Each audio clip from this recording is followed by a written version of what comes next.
Hi everyone, and welcome to another episode of the Scott and Jaime Show. I'm Scott. And I'm Jaime. And this is the third installment of the mini-series on the yes mentality. And this week it's about facts and feelings, Correct. Jaime.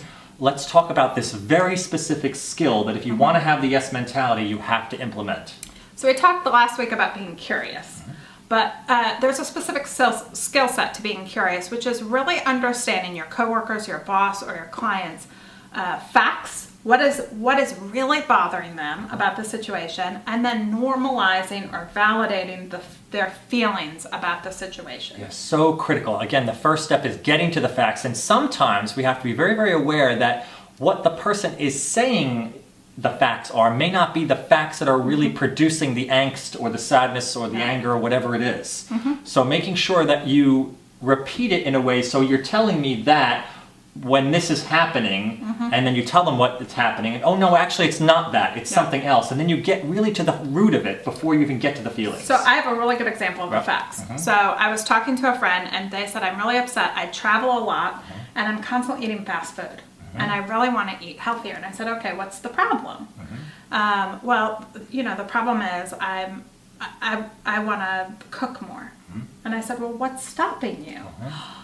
Oh, I don't love cooking. Right. So right away you think, oh, I know the answer to this, right? The answer is they should just cook more. But really, the facts are, she has a problem with cooking. Right. So you've got really to the heart of the matter. The heart. Right. And then once you get to the heart of the matter, we have to understand the feeling it's producing. Is it a feeling of sadness or disappointment or humiliation, or what is it? Yeah, shame, frustration, all of those feelings. And once you have it, really say that you get that. Right.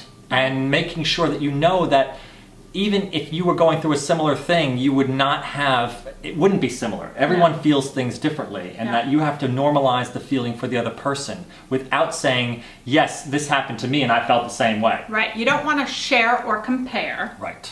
Which is the two bad things about validating. You want to say, this is your experience and I understand. It's perfectly normal that you would feel that way. And the best example of when this happens, and they do it so well, is when you call Comcast, your cable provider, with a problem. They're really, at least they have been very good at this with me. I'll call and say cable's out, and I'll say, oh, so I'm so sorry to hear about that. I can hear the frustration in your voice. Let me find out what I can do about it. And it's hard to get angry with someone when that's their posture.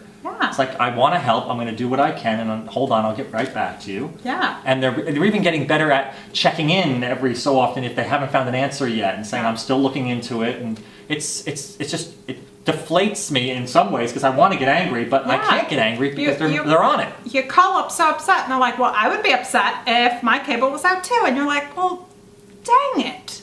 Right. Yeah. I'm being completely validated Fine. here. Yeah. It's Fine, amazing. let's just fix it then. Right. So remember, the curiosity fosters this wonderful ability to get to the facts and get to the feelings. But it has to start with that. And remember, before even getting a curious posture, we have to start with making sure that before we walk in the door, our attitude will enable us to be curious. Right? And we teach a wonderful module on these facts and feelings that really helps people get right into this process. So if you're interested in that, let us know, because we'd love to come share that with you. So once you do get to the facts and the feelings, the next step is solving the problem. And we'll cover that next week. Ooh, in the next installment of the Scott and Jaime Show. Bye-bye for now. Bye.